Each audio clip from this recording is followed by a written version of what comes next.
Negócio de moda. Como criar uma empresa que dura 25 anos e manter-se atualizada, competitiva nesse mercado que é tão complexo? É sobre isso que vamos falar nesse episódio. Eu trouxe duas convidadas muito especiais para bater esse papo. Esse é o podcast Mais Negócios, um lugar de inspiração, informação e educação empresarial gratuita. Levar informação para você mudar o jogo da sua empresa, levá-la para o próximo nível.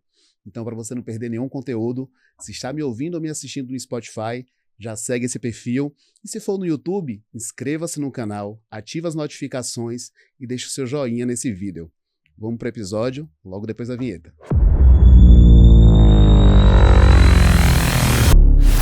Seja muito bem-vindo, seja muito bem-vinda ao podcast Mais Negócios. Se você é novo por aqui, deixa eu me apresentar. Eu sou Alessio Mascarenhas, consultor empresarial há mais de 20 anos, com trabalho em mais de 20 estados brasileiros, 8 países, mas o meu cargo mais importante é ser empreendedor como você. Eu sei dos seus desafios e por isso eu trago informação aqui importante para o desenvolvimento da sua empresa. Nesse episódio, vamos falar sobre a potência dos negócios de moda e como você pode empreender nas diversas esferas, produzindo, vendendo no digital, vendendo no físico. São muitas oportunidades. Vamos nessa? Esse episódio é patrocinado pela consultoria de gestão financeira da Sexto Soluções, uma consultoria focada no aumento do lucro dos empresários que, assim como você, quer se desenvolver, quer ir para o próximo nível. E até por isso nós convidamos aqui duas clientes muito especiais dessa consultoria, Kel e Kelma, que são as mulheres à frente da marca Ousa Brasil. Sejam muito bem-vindas. Obrigada, Alessio. É um privilégio para nós, é uma honra, né? Estar aqui no nosso primeiro podcast. Aê, muito bem. Palmas para Ousa Brasil. Vamos lá. Isso aí. Vamos. Kel, me conta essa história. Kel e Kelma não é uma dupla sertaneja, certo? Não. Me conta essa relação de sociedade de vocês um pouquinho. Então, para iniciar, nós queremos apresentar a Ousa Brasil, né? Uma empresa no segmento de moda há 25 anos, já vamos fazer 26. É uma empresa que é gerida por 4 mulheres, cada uma na sua área, com todo o respeito, né? Uma pela outra. Eu costumo dizer que cada uma entende muito do que assumiu fazer, mas todas nós nos envolvemos com cada parte da empresa, com todas as partes da empresa. E é isso. Mas conta aí, quem são essas mulheres? Eu falei aqui, não é uma dupla sertaneja. É para apresentar cada uma. Claro, e não. Quem são essas pessoas? A empresa começou através de mim, né? Eu tinha muito desespero, porque as minhas filhas não queriam nem saber de moda. Cada uma delas é de áreas totalmente diferentes. Kelma, que é a mais velha, não precisava falar isso, mas tudo bem. Pode Kelma falar. é da área de, É a primeira. De saúde. A minha irmã mais velha diz a primeira. Da área de saúde. Kate, da área fez direito. E Bia fez gestão, engenharia de produção, que foi a que mais deu certo. Foi a que mais investiu. Foi a única que deu certo, né? A que investiu mais na Ousa Brasil.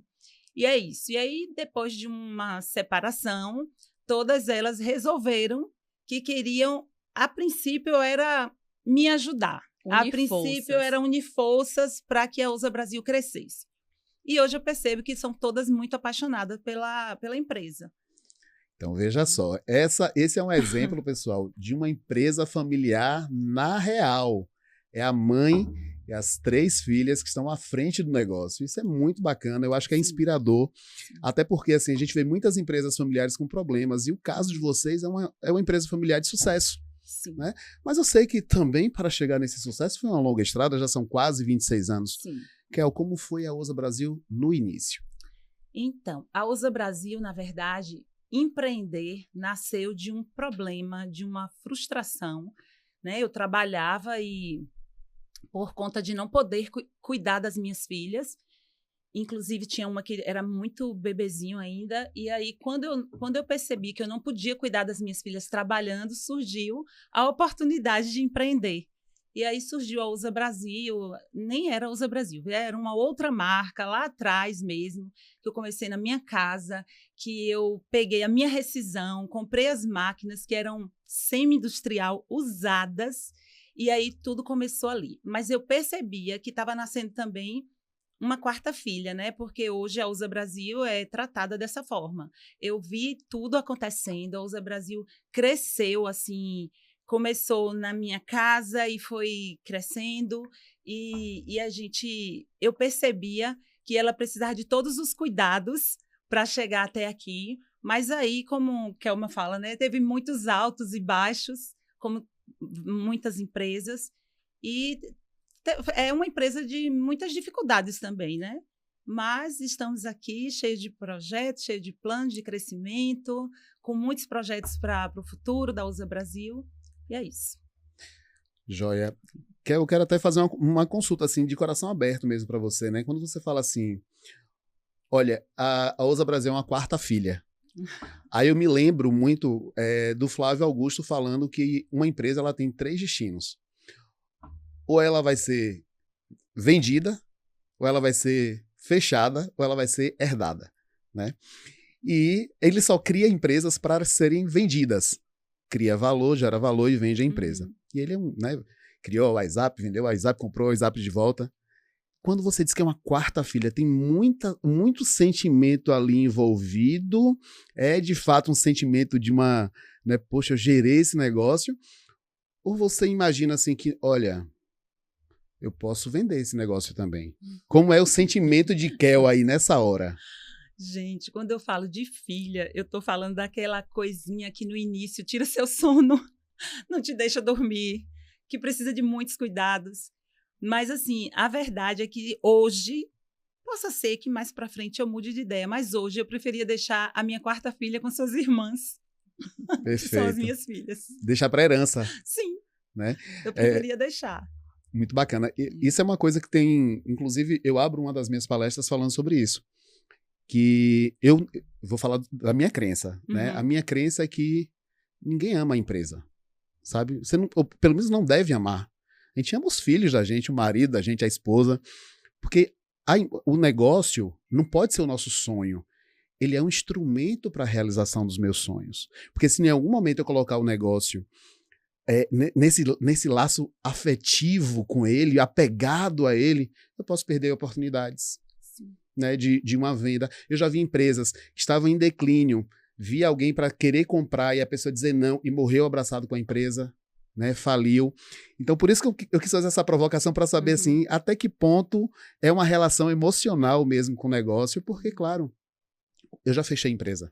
Eu sei que não é fácil, é duro, mas era só para testar um pouquinho assim, como é que Kel sente, né, depois de 26 anos, se viesse a uma sei lá, uma venda, ou, enfim, fechar nem pensar.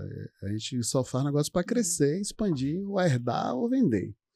Ela passou por situações tão mais drásticas que acredito que dava para ela olhar e falar assim, já deu. E o sentimento colocado na empresa foi tão superior a isso que eu acho que agora, se não foi naquela época, que inclusive a gente teve propostas de empresários querendo trabalhar com ela, fazer parceria, eu olhei e disse, mãe, é uma boa oportunidade, mas que ela via que ia dividir a dedicação dela e que se fosse para o controle, né? Você abre mão um pouco do controle. E aí, quando eu vi que a gente estava numa situação que realmente a gente precisava de uma injeção na empresa, que tinha uma oportunidade dela trabalhar para uma outra pessoa, a pessoa fez uma proposta muito boa, mas ela disse não.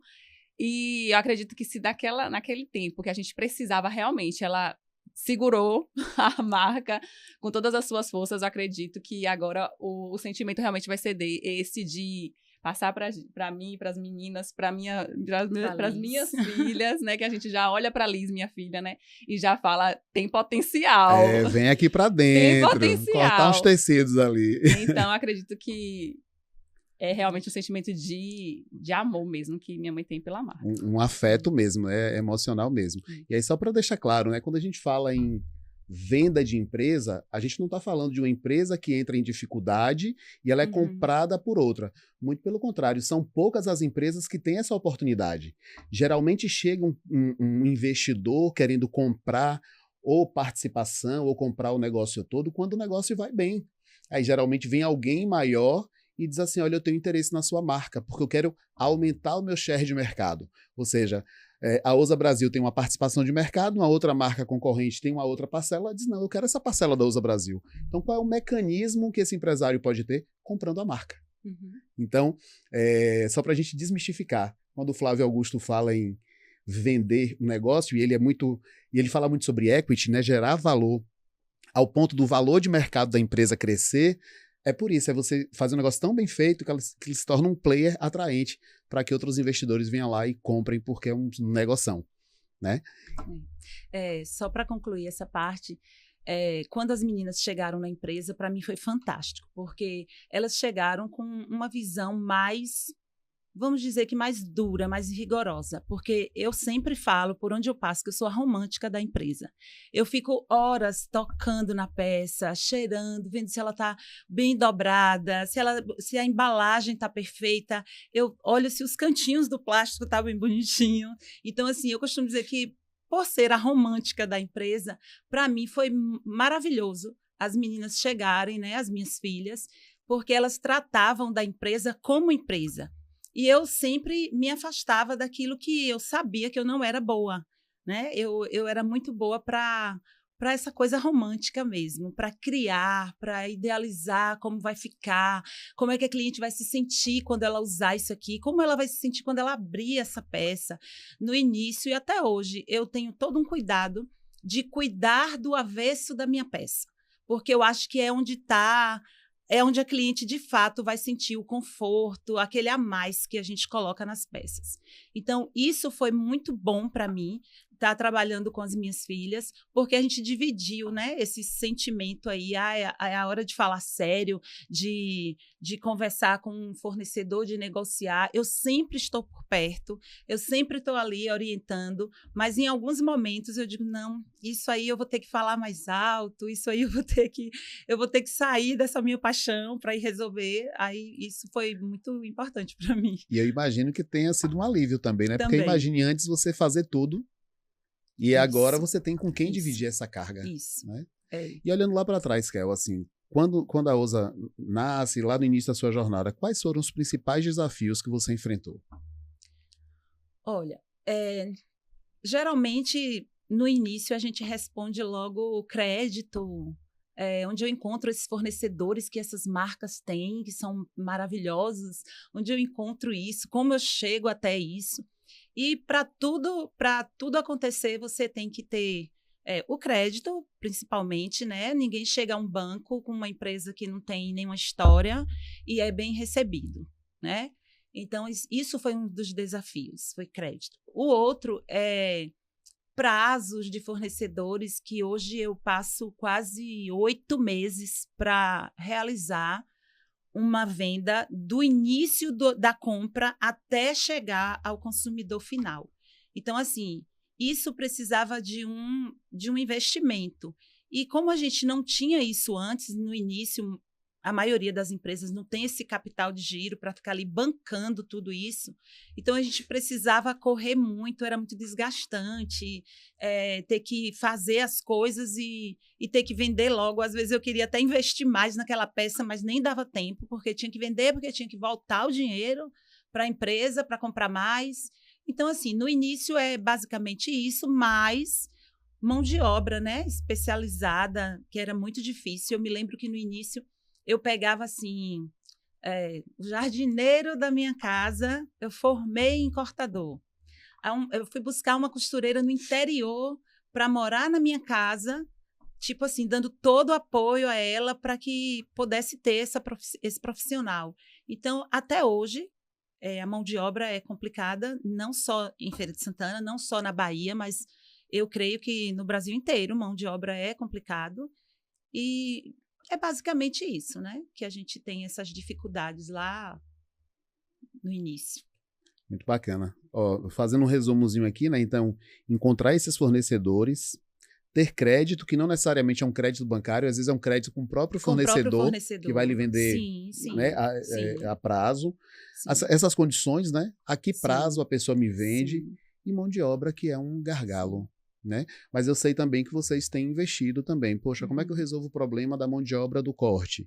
Então, vocês investiram em tecnologia, Sim. em máquinas, Sim. programas, para poder Sim. também tirar um Sim, pouco essa exatamente. dependência, né, e reduzir custos. É. Né? Existia um grande medo na gente quando a gente ia perder um dos nossos colaboradores. Tipo, eu tenho um cortador que se eu perder ele, o que é que eu faço? Eu tenho uma modelista, eu tenho que ficar ali, né? Aceitando tudo, vamos dizer assim, porque se eu perder ela, como é que eu faço? Hoje, nós temos um dos maiores sistemas do Brasil, acho que o segundo do mundo, que é o sistema Audaces, que depois eles precisam pagar para a gente nessa propaganda. Nessa propaganda aqui, Audaces, um patrocínio aqui do podcast. É o sistema Audaces, que é um dos maiores, e nós temos esse sistema onde ele faz toda a modelagem e os encaixes através de computador, e que eu fico assim impressionada como a gente resolve as coisas quando a gente investe em tecnologia. É muito caro, obviamente, mas vale muito a pena a médio, longo prazo, você tem esse retorno tranquilamente. Hoje também nós temos muitos bons maquinários com inteligência artificial, que o vendedor me falou que eu podia passar seda e latinha de refrigerante, sem desregular a máquina. Não testei ainda, né, para não causar problema. Mas, assim, nós temos bons maquinários também, e tudo com recursos próprios. Assim, a empresa está caminhando muito bem. E a tecnologia tem a vantagem ainda de resolver um problema crítico na produção, que é desperdício. Sim, né? sim. Imagina cortar a mão e cortar numa máquina com aquele nível de precisão que vocês têm lá. Sim. Eu queria até destacar aqui, Kel, porque eu acho que isso pode ser bem interessante para quem assiste a gente.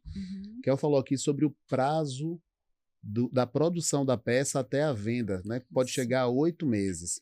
Isso, para quem produz, é um fator muito crítico. Isso pode determinar, inclusive, o sucesso ou os problemas de um negócio. Sim. É o que a gente vai chamar de ciclo financeiro.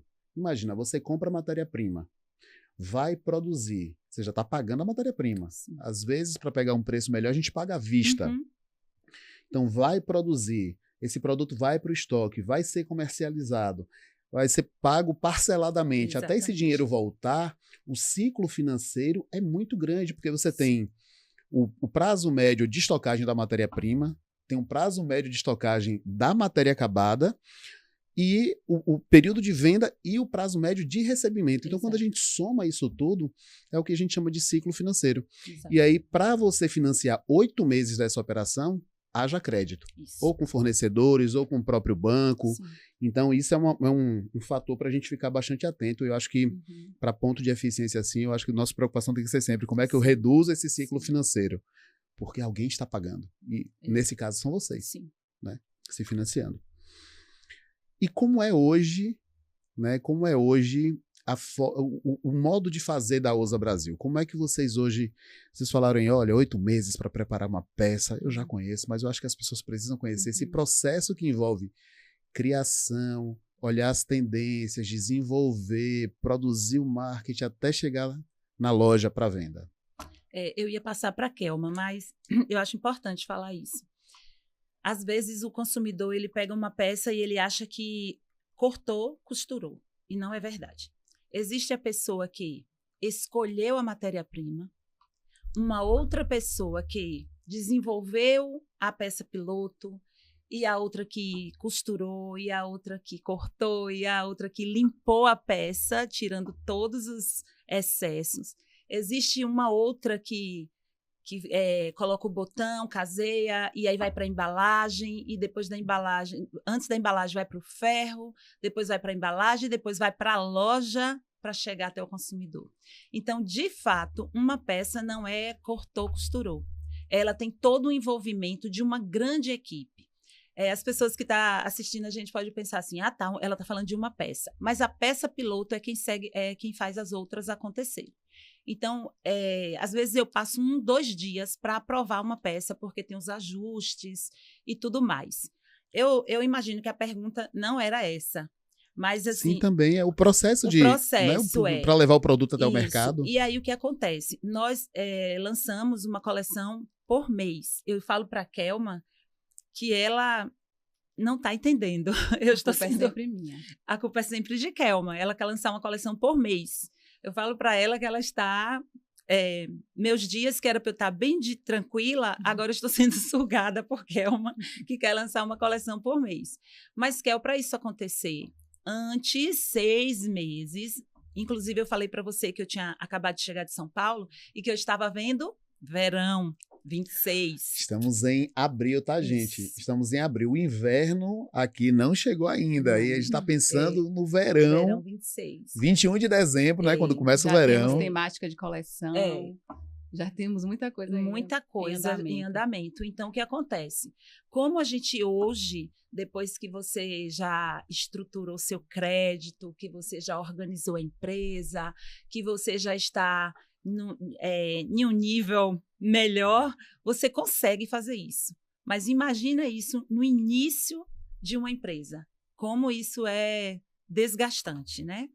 Mas, assim, se quiser repetir a pergunta e passar para a Kelma... Eu vou pegar um gancho aí, né? Então, foi interessante isso, que é o que você trouxe, porque você mostra para o público que não chegou, fez a peça e despachou. Tem todo o processo de criação, escolha de tecido, né, de matéria-prima, modelagem, faz o piloto, corte, costura, todos os aviamentos, prepara, embala, tem as revendedoras, vai chegar na loja. Isso. Olha quantos processos envolvidos, né? E olha quantas pessoas estão trabalhando. Né? Quanto a gente gera de emprego. Exato. Uma cadeia de valor absurda. Isso. E sem falar que o tecido, para estar pronto, outras pessoas tantas estavam né, no elo anterior da cadeia. E aí, Kelma, eu queria explorar um pouquinho mais essa estratégia que Kelma falou. Kelma tá me deixando doido. É muita coleção, todo mês uma coleção. Então, fala um pouquinho pra gente dessa estratégia de lançamentos mensais. Eu vou voltar um pouquinho no tempo para lembrar algo que minha mãe falava.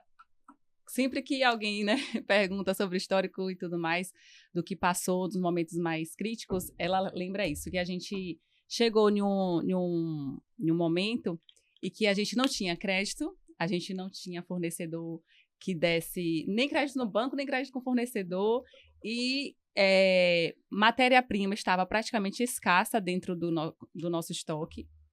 E minha mãe pensando em coleção, em tema de coleção, e fazendo as suas pesquisas, super inspirada. Fé vale mais do que dinheiro, viu? Não é? Amei. E aí eu olhava pra minha mãe e ela, porque eu tive uma ideia, fiz, mãe, pelo amor de Deus, só coloca roupa. Só coloca roupa pra vender, pra gente ter o dinheiro de pagar as contas. A cabeça criativa deixa a gente perturbado, né? E aí, quando eu entrei na empresa, foi justamente por essa confiança dela, né, de filha, eu preciso de alguém, que vai ficar no financeiro é você. Eu tinha experiência? Não. Eu sabia o que eu estava fazendo? Quase que não. Mas, assim, minha mãe estava realmente num momento de fragilidade emocional e para ela valia mais alguém que tava ali, né, para dar esse suporte, esse apoio todo, do que um expert, né?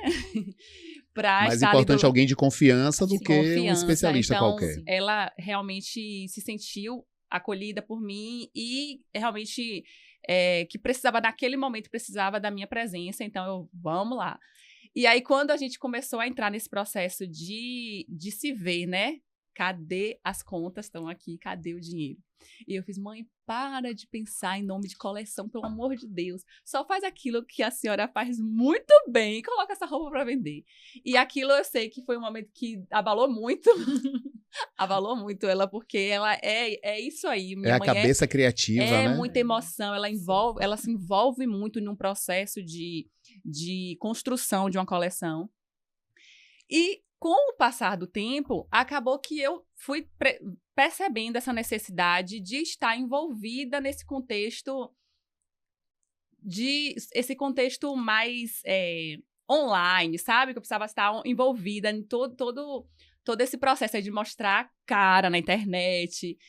E aí a gente foi tentando se desenvolver nisso, porque hoje, para eu estar aqui, eu acho que sabe aquele encontro que tá a trend aí? Eu me encontrei com minha adolescente, eu acho que ela jamais pensaria que eu estivesse hoje assim, falando para um público ou na frente de uma câmera, porque eu era extremamente tímida. Kelma, você não é mais? Eu consegui contornar e trabalhar isso, porque eu entendi que a necessidade... Quem entra no Instagram da Ousa Brasil não vai acreditar no que você está falando, porque você está lá...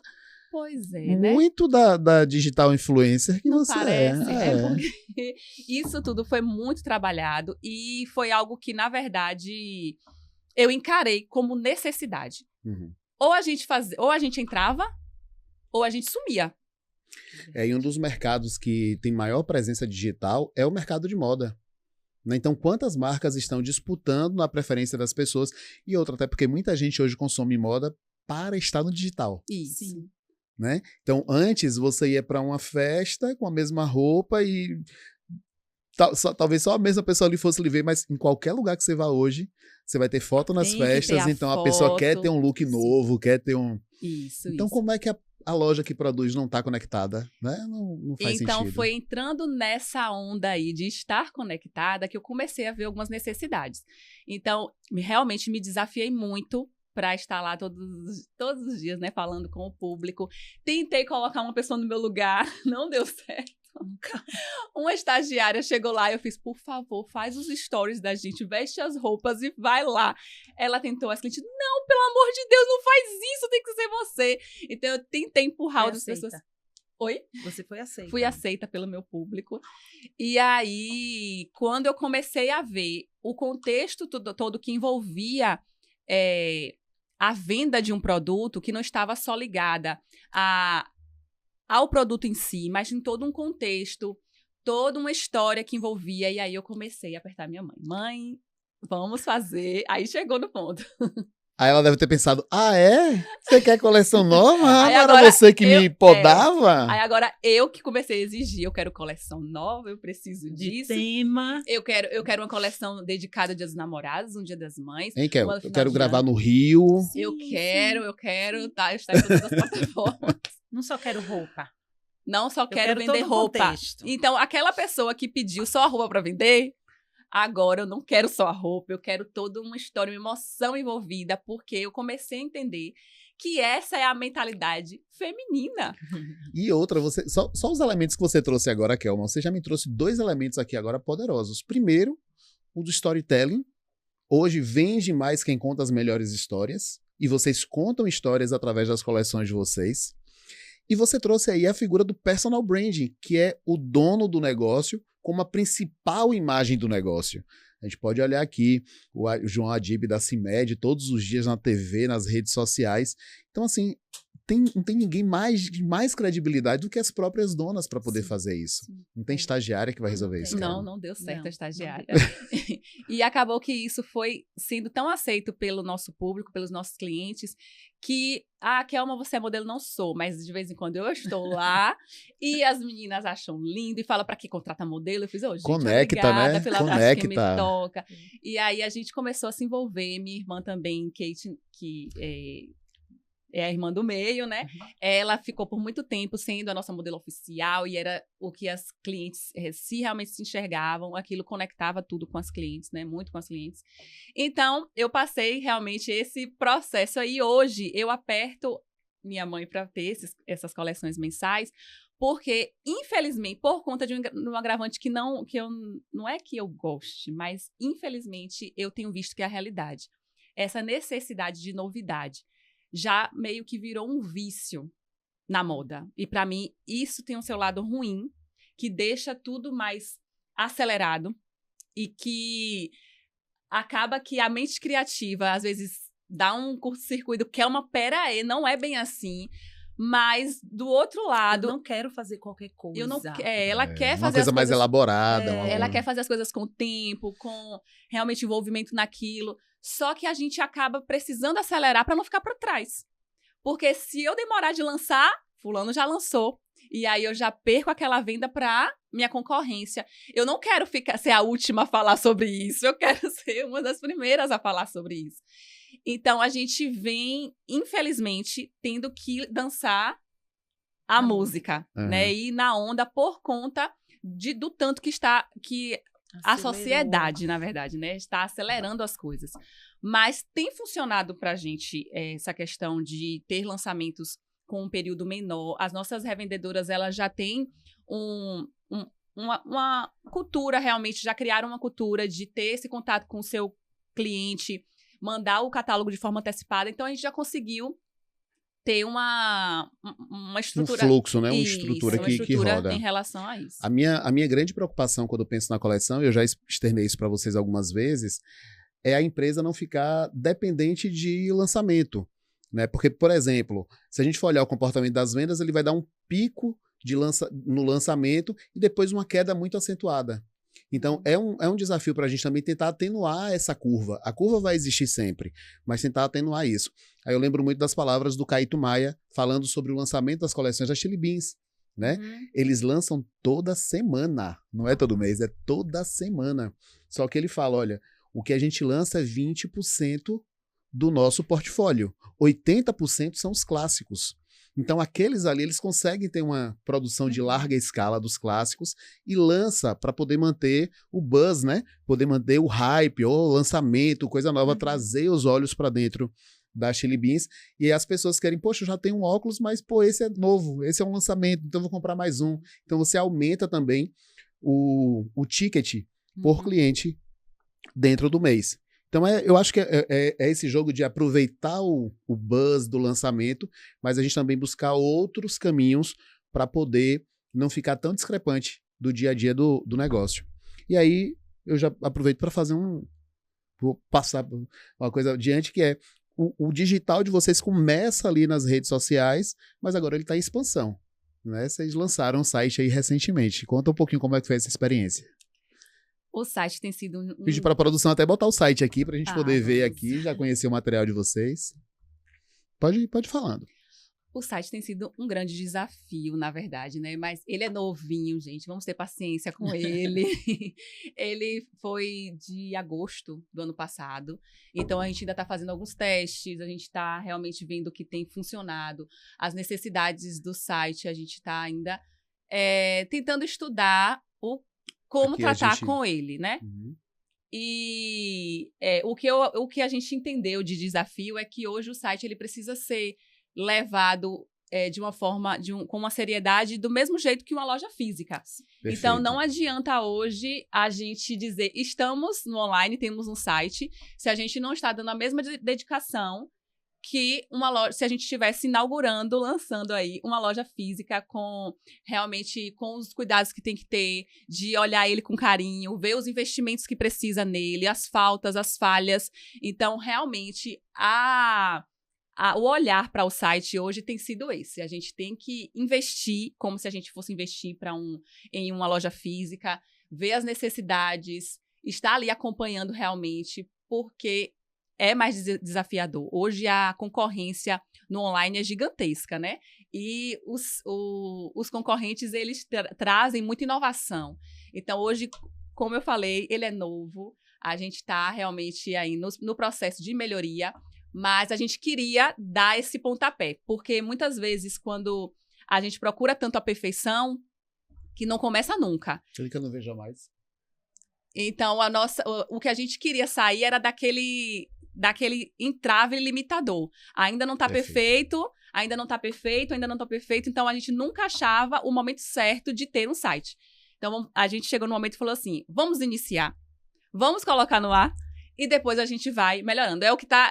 Primeiro a gente começa, depois a gente melhora. Depois a gente melhora. Foi isso que a gente fez com o site. E eu acho a estratégia de vocês super acertada, principalmente porque você abre mais um canal de venda. Sim. Canal de venda é um negócio super importante. Você tem que estar onde o seu consumidor está. Então, eventualmente, e a gente vai falar um pouquinho da estratégia comercial de vocês. Vou dar um spoiler. Eventualmente, está lá na sua cidade, através de uma revendedora ousa. É um canal.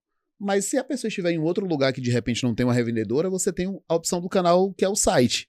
Né? Você pode, de repente, comprar direto no Instagram, alguma roupa ali, entrar em contato pelo direct, sim, ou cair no WhatsApp e ali ter uma força de venda para poder... Ou seja, veja que aqui rapidamente a gente falou de 4 canais diferentes onde as pessoas podem chegar até o produto Ousa Brasil. Então, se limitar não é uma opção, porque a gente precisa estar o mais acessível possível do nosso cliente. E o comportamento de compra do nosso cliente mudou muito. Né? Principalmente depois da pandemia, o Covid-19, todo mundo foi para o digital. Não tinha outra opção. Então, o comprar em sites, em marketplaces, já virou rotina, né, no Brasil e no mundo. Então, a gente precisa ocupar esse espaço também. Então aqui a gente tem, inclusive, fotos da última coleção, Isso, não é isso? isso.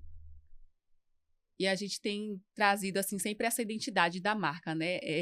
É algo que, inclusive, foi uma sugestão sua. Precisamos de fotos mais limpas, porque o site... Mas é uma coisa que a gente também tem que trabalhar mais na nossa, né?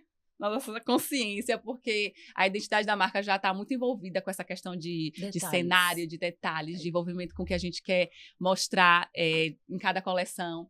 Então, a gente também vai estar trazendo aí, nos próximos episódios, do nosso site, também essa estruturação de melhoria, de fotos mais limpas, que consiga ver mais detalhes. Mas é como eu falei, gente, a gente começa, a gente vai melhorando. O importante é não desanimar, né? Antes que vocês pensem que eu sou um monstro, Não, que eu você estou não é. falando essas coisas, deixa eu explicar uma coisa importante dentro da nossa consultoria de gestão financeira. A metodologia da gestão financeira é uma jornada que vai da venda ao lucro. Então, quando a gente chega na primeira camada, que são as vendas, a gente vai focar em todas as ferramentas para aumentar essas vendas. E aí, todos os estudos mostram que em fotos de fundo branco, mais clean possível dentro do site, tem uma taxa de conversão maior do que as fotos ambientadas. Então, muitas marcas usam a estratégia de ter uma foto de fundo branco na frente e depois você tem uma foto ambientada para dar uma humanizada e tal. Mas é porque na foto de fundo branco a pessoa consegue ver mais detalhes. A estrela ali é a peça. Não tem tantos elementos concorrendo pela atenção do cliente. Então, por isso que não é, as fotos são ótimas, são lindas, gente. É só porque a gente fala baseado em números, né? Então, assim, onde é que a taxa de conversão maior está? Está nas fotos de fundo branco. É por isso que a gente... né? E aí você falou sobre identidade da marca. Se vocês fossem resumir a identidade da marca Ousa Brasil, como é que vocês poderiam resumir isso para a gente? Eu consigo ver a Ousa Brasil como sendo... A gente veste mulheres que têm uma ousadia, a determinação, porém que prezam os detalhes, né? Acho que a gente falou várias vezes, né? Aqui sobre isso. A Ousa, a gente não fica satisfeita só em vestir a mulher. A gente fica satisfeita quando o nosso cliente, além de se sentir bem com aquela peça, se sentir feliz, observar o detalhe, como o meu falou. O detalhe que a gente colocou por dentro. Sabe? Observar esse cuidado a mais que foi dado naquela peça. E elas observam.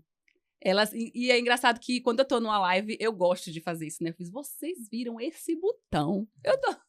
Eu dou o valor devido. Tem que mostrar, eu tem dou que o valor conectar, devido, sabe? Eu não falo, gente, que camisa linda, listrada, a temporal clássica. Não, a gente mostra a plaquinha que a gente desenvolveu, que tá lá na nossa logomarca, diferenciada para aquela coleção. Então, nosso cliente, ele gosta de sentir essa aproximação, esse cuidado. Então, a marca tem muito essa identidade de trazer uma história diferente para cada peça, né? E isso vem muito do que é minha mãe. Então, ela retrata muito dela, né? Nas marcas. Eu acho que ela tá contaminando a gente também, viu? Porque quando eu me vejo... Já tava aí dentro, hein, Kel? Tá só molhando, não, quando tá eu me só vejo brotando. gostando de coisas que é minha mãe, eu fiz, meu Deus do céu, eu tô gostando das mesmas coisas. E uma coisa legal, assim, da marca, que eu gosto muito, como que a Elma falou, a gente não se preocupa apenas na cliente vestir, a gente não se satisfaz com isso, a gente quer que ela fale. A gente quer que ela fale, nossa, eu cheguei em um lugar, pense, eu arrasei demais, as pessoas me perguntaram de onde era a roupa, e isso é muito bom pra gente ouvir. Então, eu costumo dizer, assim, que a gente... graças a Deus, né, a gente já conseguiu fãs, né? E eu costumo dizer que a gente foi honrada na nossa própria cidade, que tem alguns ditados aí, né, que santo de casa faz milagre, essa coisa toda. A gente foi honradas na nossa cidade. Então, assim, eu percebo que as clientes, ela veste Ousa e já tem aquele orgulho de falar, eu tô de Ousa. Essa peça aqui é da Ousa, tem 15 anos. É um símbolo aqui, né, de Feira de Santana e região. É um símbolo. Inclusive, uma cliente mostrou a filha dela eu fiquei impressionada com isso. Ela mostrou a filha dela com o vestido que ela vestiu quando estava grávida dessa menina. Ou seja, ela guardou por 15 anos o vestido. Poxa, de uma geração para outra. E aí ela vestiu na filha. E ela veio assim, cheia de... Olha para isso. Eu comprei esse vestido para mim. E olha quem está vestindo o vestido. Então, assim, eu percebo também que quando eu entro na OSA com uma peça do ano de 1500, as clientes olham para mim e falam... Tem esse vestido? Eu digo, esse vestido tem muitos anos. Veio nas capitanias hereditárias aqui para o Brasil. Pelo amor de Deus, não pede esse vestido, porque ele tem muitos anos. Ela, se você tirar, eu compro. Então, isso é muito prazeroso ouvir que você fez uma peça que durou por gerações, né? E que você também fez uma peça que ela ficou para a vida ali. Tem uma história bacana também das clientes que ela fala. Você sabia que eu pego um monte de roupa para doar, mas eu não dou nada da OSA. São apegadas. Apegadas, isso né? é muito sustentável. A OSA não vai para o lixo, minha gente. A OSA não agride o meio ambiente, porque é uma peça que dura muito, é uma peça para a vida. Isso é bacana. Isso eu acho fantástico, quando elas falam que não doam as peças da OSA. Gente, eu não sei se dá para vocês verem daí, mas o brilho nos olhos de Kel falando da OSA Brasil é um negócio... Eu sempre acho que ela vai chorar em seguida, sabe? Aí eu fico assim, eu acho que ela sempre vai chorar em seguida. Aí eu fico aqui esperando. Cadê o lencinho que eu esqueci? Mas é muito bacana ouvir isso de Kel, assim, né? Principalmente assim, porque ela tem essa coisa do criativo, da marca.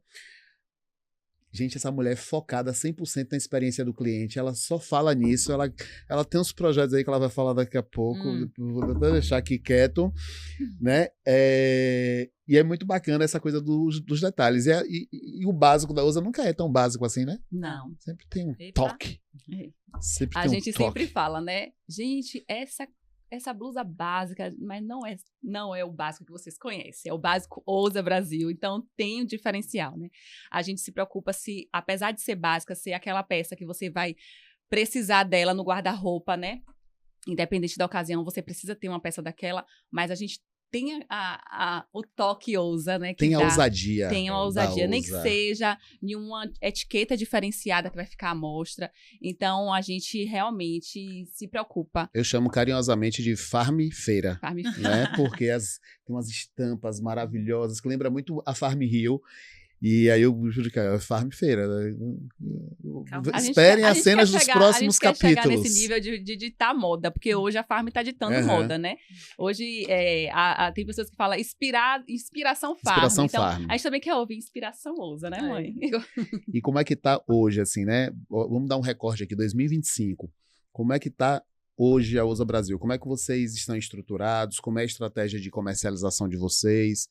Como é que tá a OSA hoje? Como é que vocês avaliam esse momento? Eu acho que está na hora de falar da consultoria, né? O que você acha?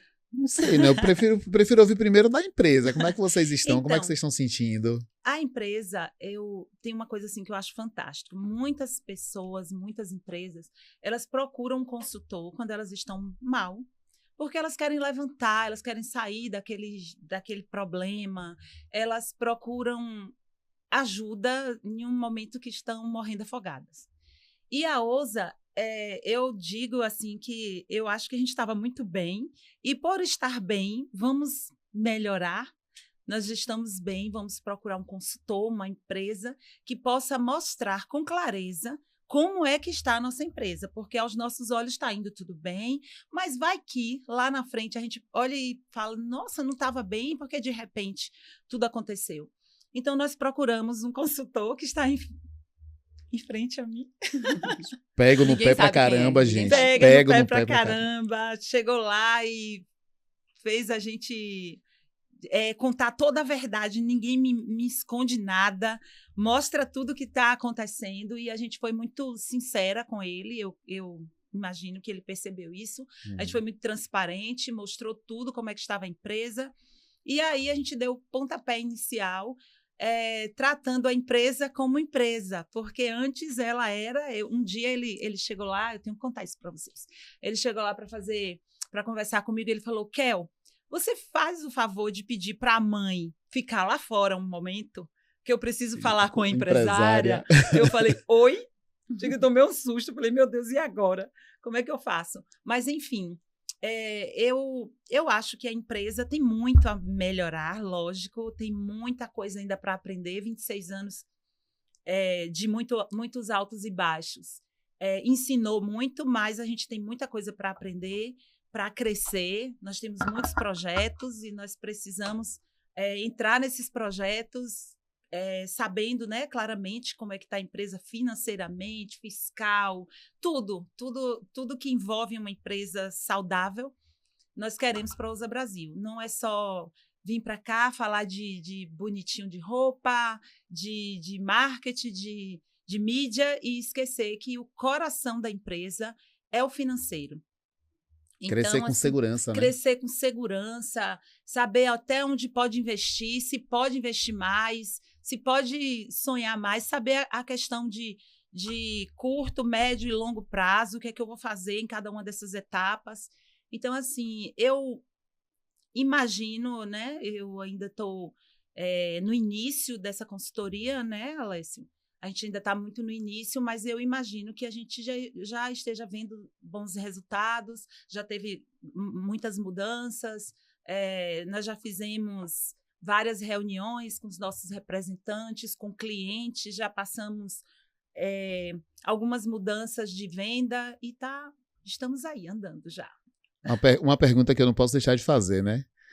Quando a gente chega com a consultoria, a gente analisa, né? A primeira etapa da consultoria é um diagnóstico e a partir daí um plano de ação. E as mudanças começam a acontecer. Sim. Algumas mudanças já começaram a acontecer. É desconfortável ou é tranquilo? Super desconfortável. Inclusive, eu entendo que algumas empresas contratam um consultor e, por ser tão desconfortável, elas não fazem. Não implementam. Não. E lá na frente, a culpa foi do consultor. Mas eu estava alguns dias atrás aí, em um bate-papo também, e uma pessoa que estava lá falou sobre o Leão da Montanha, que muitas empresas têm funcionários, colaboradores, que são o Leão da Montanha. E eu, na hora, tive a ousadia de falar para ela, e tem muitos empresários que ele é o próprio leão. Ele não muda de jeito nenhum, eu nasci assim, minha empresa cresceu assim, a vida toda foi assim, eu não mudo. Mas eu percebo que eu não fui essa pessoa resistente. Não, ótimas clientes. Desde quando minha filha começou a mudar coisas que a vida toda era assim, e ela dizia que havia necessidade, eu deixava. Às vezes eu falo com Kelma, não, desse jeito não, mas você que entende, é a sua área, então faz. Porque na consultoria o maior problema está no empresário, que ele não quer mudar. Aliás, ele quer que as coisas aconteçam da melhor forma, mas mudar, não. Mexer no meu... Mexer, não. Ou então, assim, né? É porque é desconfortável. Imagina você fazer uma coisa a vida toda, aí de repente você tem que mudar. É desconfortável. Sim. Quando a gente entra na academia, são muitas dores no início, até você alcançar um processo, se olhar no espelho, gostar do corpo, melhorar seus índices, né, de glicemia, de hipertensão. A consultoria financeira, ela tem esse papel, que é de chegar e dizer assim, olha, do jeito que tá, você vive. Mas você pode melhorar e você deve melhorar para o seu futuro, pensando no futuro do negócio. Imagine com tantos planos que vocês têm. Se as coisas crescerem desajustadas ou sem controle, a exposição ao risco que vocês ficam de entrar, de repente ficar na mão de um funcionário, de uma pessoa mal intencionada, um contrato mal feito que pode levar a um prejuízo, que às vezes vai tá indo tudo bem e um passo em falso pode botar tudo em risco. Então, nosso papel como na consultoria de gestão financeira, e é uma consultoria ingrata, porque assim, você fala que é consultoria de gestão financeira, mas tem que mexer em tudo na empresa, porque tudo deságua no financeiro. Então, se o marketing não estiver indo bem, vai desaguar nas vendas. Se os processos estiverem penosos, vai levar atrasos, vai levar retrabalho, perdas de produção, tudo isso vai converter para o financeiro. Então, é um desafio. Mas eu acho que vocês tomaram a decisão no momento certo. Passaram por muito perrengue ao longo da vida, chegaram num lugar, num platô que tá legal, mas eu quero ir para o próximo nível. Então, para ir para esse próximo nível, vocês falaram, não, eu preciso de ajuda. E é muito bacana a abertura que vocês estão dando para a gente trabalhar junto. Eu ia falar justamente nisso. Eu acredito também que a consultoria também tem um fator muito de confiança, porque tem coisas que a gente vê que vão ser necessárias as mudanças e que vai ser desconfortável para o empresário e para o cliente. E aí a gente fica com aquele medo. E se meu cliente parar de comprar por causa disso, por causa dessas mudanças trágicas? E se eu perder cliente? E se isso não funcionar? Teve algumas questões que você trouxe para a gente de melhorias que a gente teve alguns medos, sabe? Como é que o cliente vai encarar uma mudança dessa? E a gente teve alguns questionamentos de cliente falar, mas vocês não estavam crescendo, para que tanta mudança? Não estava crescendo? Eu fiz, o que é crescimento para você? Porque muitas vezes o que ela vê, porque a mídia tá bombando, o Instagram é lindo, tem site agora, devem estar crescendo. Mas a gente tinha planos muito maiores que acaba trazendo esses... Eu continuo? Pode continuar, fica de boa. Não sei se o áudio... Pode falar. Essas coisas que deixam o podcast mais apimentado. Ela não deixou Gente, vibrar. Nunca. Coloca pra vibrar. Relaxe, fique tranquila, que a casa é nossa. Tinha que ter. Não, mas apimenta. Então, quando o cliente vem questionar a gente, achando que a gente estava crescendo, porque pelo que ele via, né? As roupas são lindas e todo mês tem novidade e a gente lá mostrando as coisas, viagens e coleções e site sendo lançado. Então, tá crescendo. Mas a gente tinha projetos que eles não sabem, mas que a gente queria que demandavam um crescimento organizado.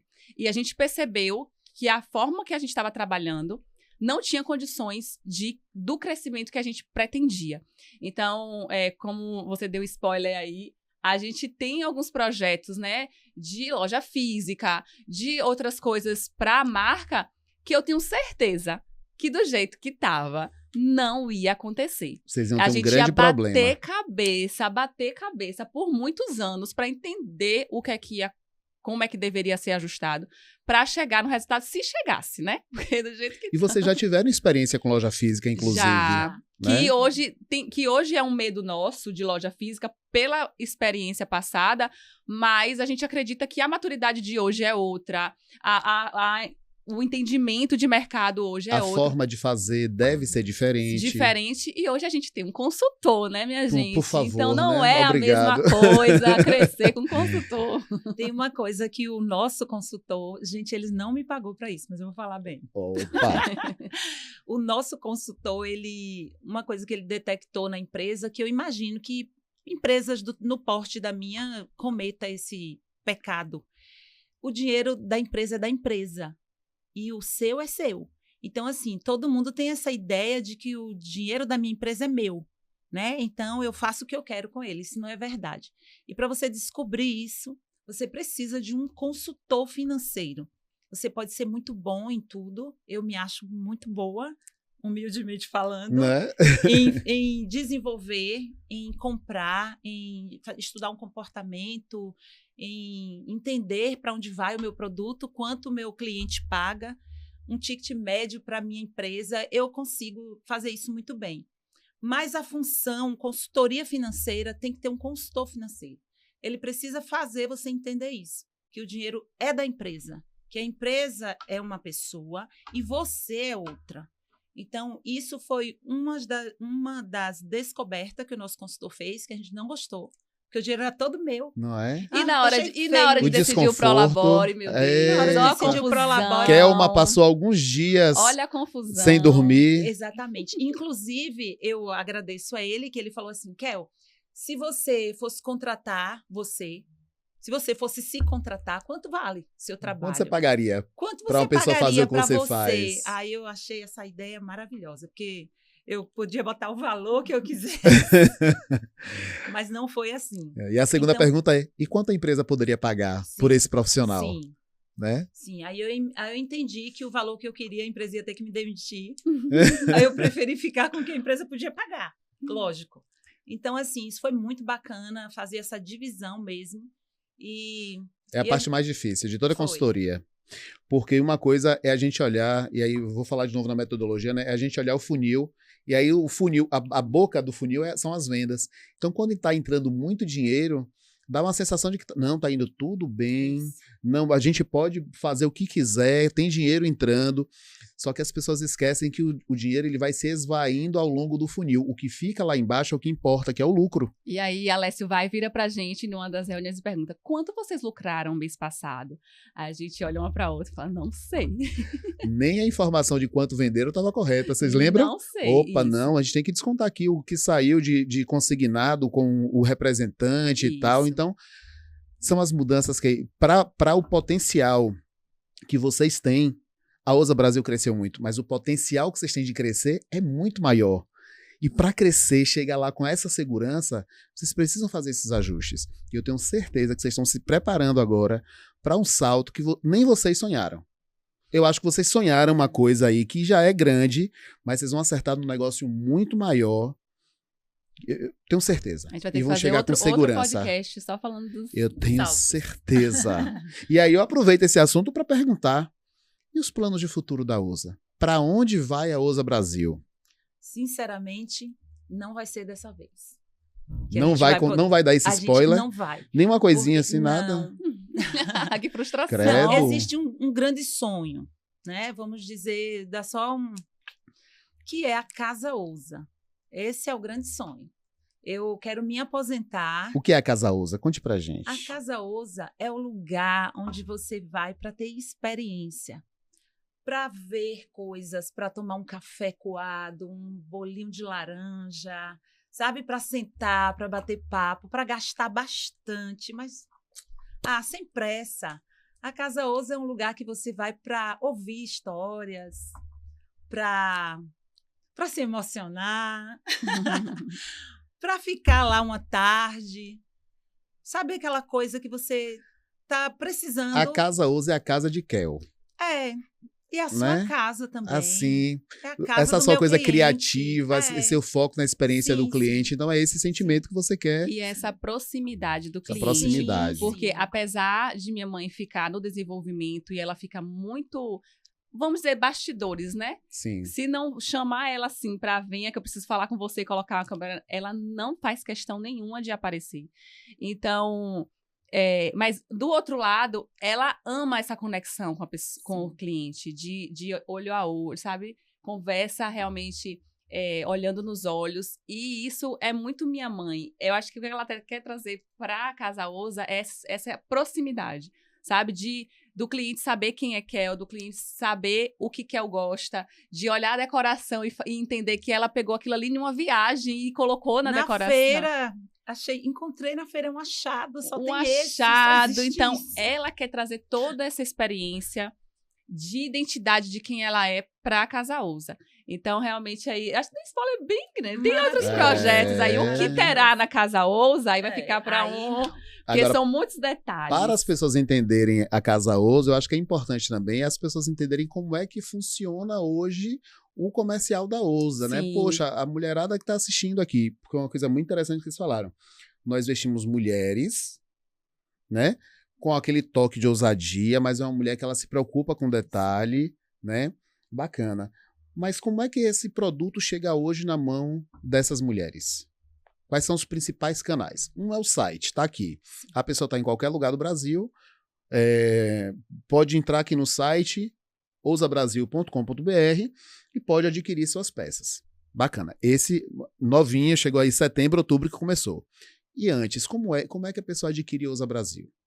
Então, a gente começou com o atacado, né? Só que vimos uma necessidade de ter a venda para esse consumidor final e a gente já chegou a ter uma loja que atendia ao consumidor final, ao varejo, né? Que era uma loja linda, que trazia todo esse conceito de marca, né? Que sempre foi sonhado. Só que, infelizmente, não deu seguimento na loja e a gente voltou ao atendimento somente para o revendedor.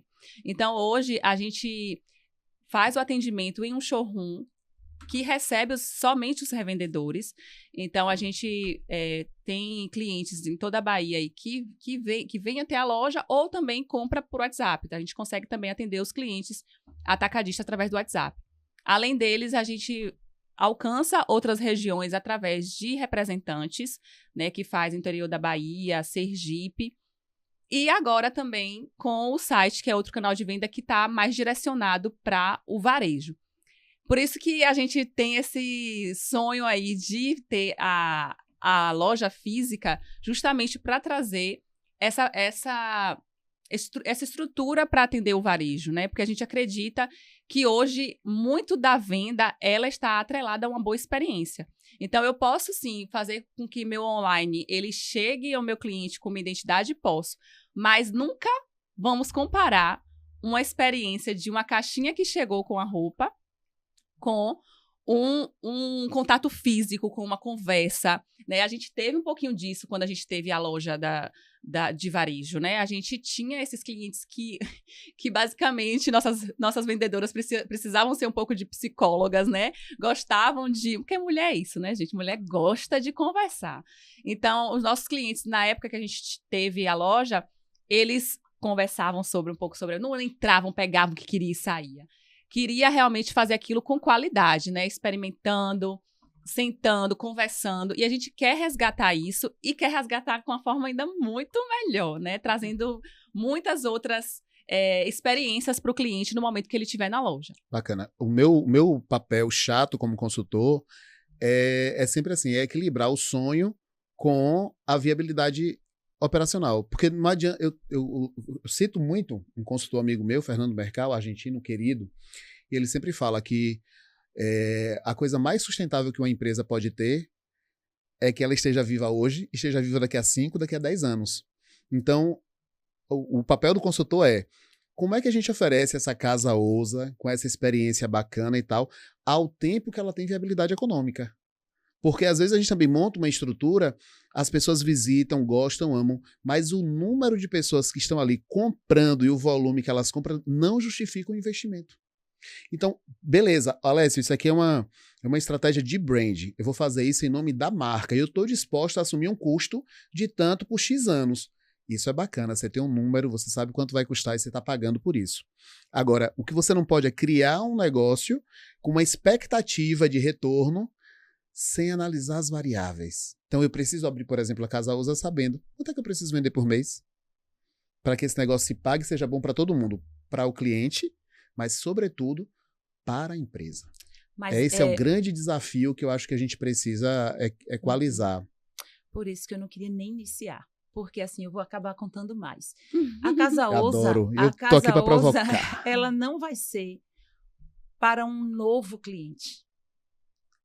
O cliente Ousa, ele já existe. Perfeito. Nossos clientes, os nossos clientes que vai estar nos assistindo aqui, é para eles. Uhum. Obviamente que nós vamos ter um espaço a mais para inclusive novos melhoria produtos, de estrutura dos nossos próprios clientes de hoje, que hoje Perfeito. nossa estrutura, apesar de ser linda, né, tem um verde natural, mas hoje ela não está recebendo bem os nossos clientes, assim, na forma de conforto. Uhum. Então, a gente quer trazer esse conforto melhor para os nossos revendedores, quer trazer uma área que, se eles precisarem vir com os clientes deles, eles possam também atender os clientes deles lá no nosso espaço reservado para isso. Então, são muitos detalhes. Inclusive, você foi em um dos nossos lançamentos e você viu que o nosso cliente... E vou estar nesse também. Você foi prova viva. Você percebeu que os nossos clientes não estão sendo muito bem atendidos por conta do espaço.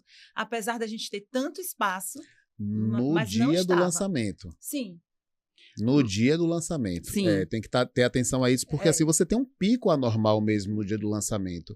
Mas você não tem 30 dias de lançamento no mês. Mas vai haver então mudanças. Equilibrar Mas isso. até fora do lançamento, viu, Alessio? Se a gente for atender um cliente com um volume interessante, a nossa estrutura hoje não suporta. Não está realmente adequada. E outra, é uma questão de fluxo também, né? Isso. Se o seu fluxo, se o seu processo melhora, você consegue atender também os clientes com mais rapidez, mais agilidade. Uhum.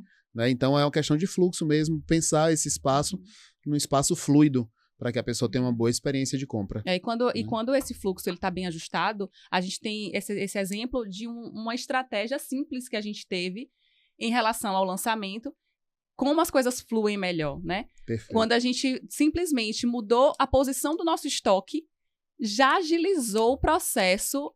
A pessoa que passava o dia lá, passou metade do dia. Então, a gente agilizou os processos por um fator organizacional. Então, Perfeito. quando a nossa ideia de trazer a Casa Ousa não é somente sonhos e flores e coisas ilusórias, sabe? A gente pensa em estratégias que também não se apegue somente à venda da roupa.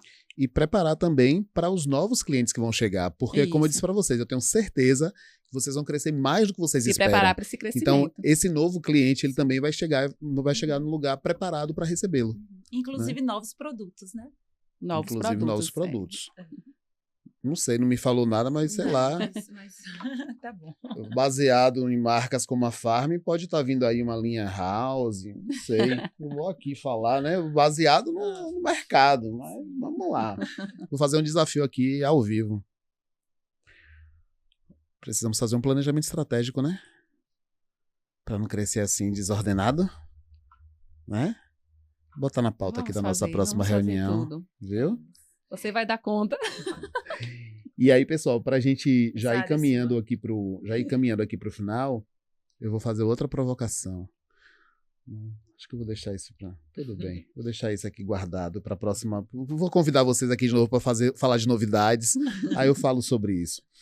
E eu queria saber de vocês o seguinte. Então, a pessoa que quer adquirir Ousa Brasil, ele pode ir no site, ele pode ir na cidade dele, numa loja que é revendedor autorizado, né, credenciado, Bahia, Sergipe, como vocês falaram. Pode também entrar em contato pelo WhatsApp, pelo Instagram e ali também comprar, se for varejo direto. E a pessoa pode, qual o número que a pessoa que tem uma loja lá na sua cidade quer levar o Ousa Brasil, para onde, como é que ela entra em contato com vocês para poder revender o Ousa Brasil? Você fala número de telefone?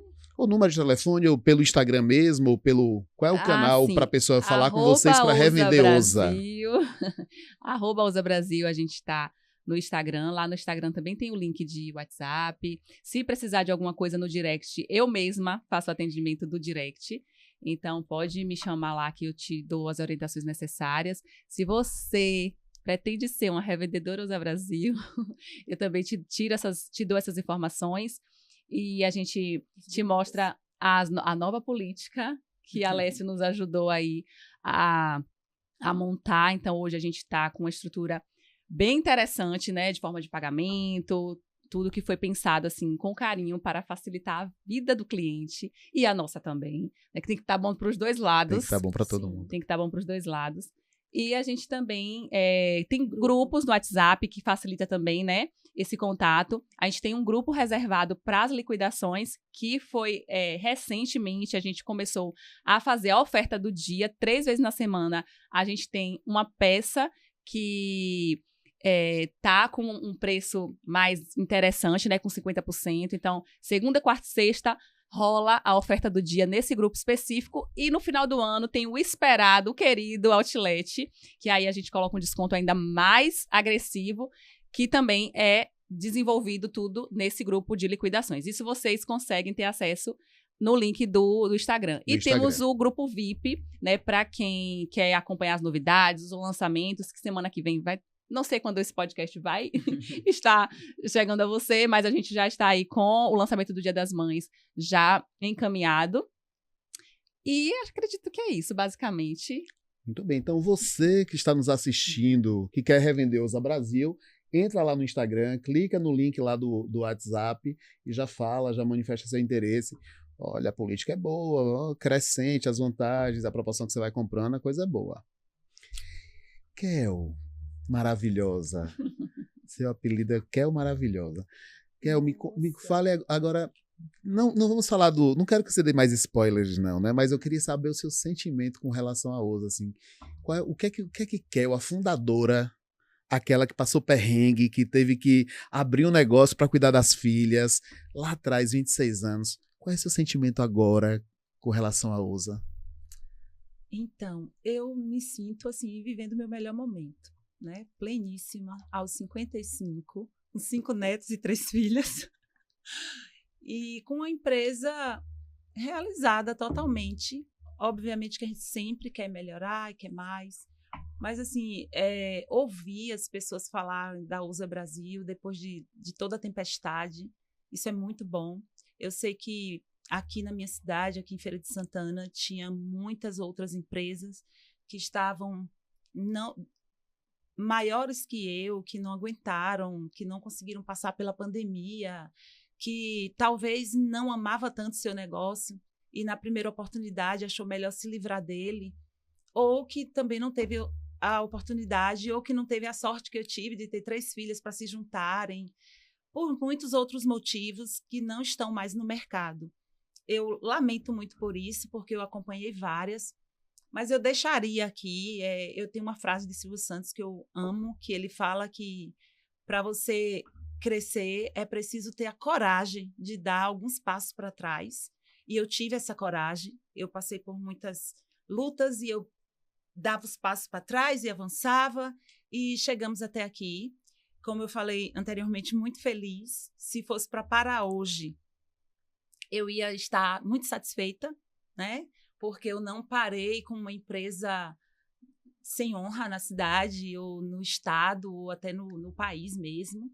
Então, o meu sentimento pela Ousa é que todas as vezes que você adquirir uma peça Ousa, que você entenda que por trás daquela simples blusinhas tem um grande carinho. Não foi feita, eu não chego para minha modelista e falo, corta aí, corta, tá bom. Eu sempre pego nela de volta, eu analiso, eu tento melhorar um pouco. Então, assim, você não está comprando apenas uma peça de roupa, mas você está comprando uma história envolvida naquilo tudo ali. A nossa empresa, Alessio conhece, é uma empresa que tem muito natureza. Eu paro para molhar as plantas e penso no que eu estou fazendo ali, que é trabalhando, mas também me realizando, né? Então, assim, o meu sentimento pela Ousa, gente, eu acho que nem preciso falar. Que lindo, que lindo. Porque vocês já conhecem, já sabem. E eu vejo lá nos comentários, eu fico muito feliz quando eu olho os comentários da Ousa, que as pessoas falam que tem uma roupa há 10 anos, há 15, há 20 anos. E isso é a minha recompensa. Isso. Show. Kelma, suas palavras finais para a gente ir encerrando. Então, né? Mesma pergunta, meu sentimento? Qual o seu sentimento agora? Então, eu costumo dizer que eu não entrei na Ousa porque eu amava. Infelizmente, essa é a realidade.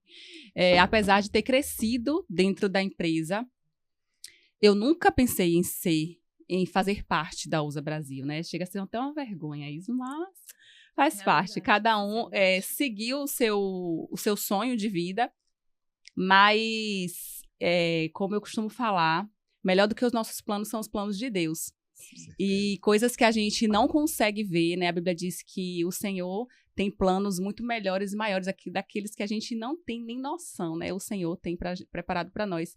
E quando, às vezes, eu me vejo numa simples demanda de maternidade, que eu falo, meu Deus, se eu tivesse seguido a enfermagem e tivesse que dar plantão em cima de plantão, como é que eu estaria hoje com os meus filhos, na rotina dos meus filhos, a presença que eu teria hoje na vida deles? E hoje a Ousa, ela me proporciona a levar os meus filhos para dentro da empresa, a ter os funcionários apaixonados pelos meus filhos, quando chega lá é uma festa. Então, hoje, realmente, a empresa virou a minha segunda casa, né? A gente não trabalha com uma sobrecarga, levando aquilo de forma pesada.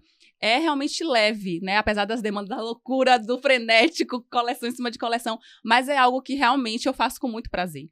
Então, de uma necessidade, né? Que eu precisei entrar por uma necessidade, realmente virou um sonho também meu e das minhas irmãs. Então, o sonho da minha mãe, ele se tornou nosso sonho, né? E por conta desse amor, todo amor que foi dedicado a ela, à empresa, né? Por ela, contaminou a gente, né? De uma forma que hoje a Ousa Brasil vê o crescimento da marca, vê o desenvolvimento, vê a necessidade e todo mundo está junto ali, em um único propósito. Realmente, isso é muito gratificante, que eu acredito que será que a enfermagem me daria toda essa gratificação, né? essa alegria de estar trabalhando? Não sei. Pode ser que sim, mas para mim, eu tenho certeza que eu estou no melhor lugar, no lugar que eu deveria estar. E eu sou muito realizada estando, né? Principalmente estando do lado da minha mãe, gente, que essa mulher realmente inspiração é uma inspiração, não é blá blá blá, né? Ela não é blá blá blá. Minha mãe realmente, ela edifica a vida de quem ela está perto. É uma mulher assim extraordinária. É minha mãe de verdade. Por isso que eu chamo ela de Kel maravilhosa. Gente, eu quero agradecer a vocês, mas eu também quero falar sobre o meu sentimento com relação à USA. Primeiro é um sentimento de gratidão, né? Eu sempre sou grato às empresas que contratam os nossos serviços e a gente sempre entrega o melhor. Mas eu sou mais grato ainda pela oportunidade de poder trabalhar num negócio com tanta alma, com tanto espírito, com tanta vontade de entregar cada vez mais. Eu nunca vi vocês falando em lucrar mais. Nunca. Isso a gente deixa pra vocês falando. Isso sou eu que sou meio mercenário. Mas, gente, vocês não ouvem falando assim, não, eu preciso cortar gasto, eu preciso lucrar mais, eu preciso... É sempre uma preocupação sobre entregar mais, melhor, satisfazer o cliente, uma experiência melhor do cliente. Eu acho que o resultado natural disso é vocês ganharem mais. Porque é muita entrega para o cliente. Hoje fala-se muito em sucesso do cliente, o cliente no centro do negócio, e vocês fazem isso de uma maneira muito natural. Então eu quero agradecer não pela contratação, eu quero agradecer pela oportunidade de viver a USA Brasil. Vocês são uma inspiração enorme, por onde a gente passa, todo mundo fala bem, e é uma grande satisfação. Eu espero que essa história, né, uma história de uma empresa familiar. Aqui um dos nossos pilares é trazer grandes empresas, mas também trazer empresas familiares, empresas mais próximas, para que as pessoas se sintam aqui também fazendo negócio com vocês e verem, se inspirarem e verem que você também pode criar o seu negócio de sucesso com 26 anos aí de experiência, crescendo, e vai crescer muito mais do que a gente imagina, pode ter certeza. E é essa a mensagem que eu deixo para vocês. Coloquem todo esse amor que essas mulheres colocam, que vai dar certo. Coloquem a técnica também. Opa, se eu não sei fazer, contrata alguém que sabe. Reúne o melhor time para entregar o melhor resultado. No mais, é agradecer você ter ficado comigo até agora, ficado conosco até agora. Não esquece de seguir a gente aí no Spotify, no YouTube. Inscreva-se no canal, ative as notificações, deixa o seu joinha nesse vídeo para a gente levar esse conteúdo para mais pessoas. Muito obrigado.